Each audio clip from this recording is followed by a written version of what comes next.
আমি এসেছি মদনমোহন বাড়িতে। আজকে তো রথের শেষ দিন, তো চলে এলাম একটু রথের মেলায়। তো বের হয়ে যাচ্ছি মদনমোহন বাড়ি থেকে, ঠাকুর দর্শন করে বেরোচ্ছি আর কি।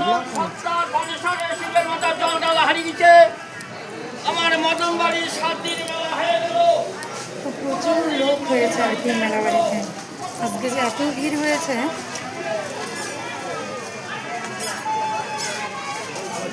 আজকে মেলায় আসার কোনো কথাই ছিল না সেরকমটা। তো যেহেতু আমার বাবাই এসছে বাড়িতে, তাই আর কি বাবার জন্য একটু টুকটাক জিনিস কেনাকাটার জন্য। যেহেতু মেলা বাড়ি, আর মেলা বাড়িতে এলে কিন্তু সব জিনিসই মোটামুটি পাওয়া যায় আর কি।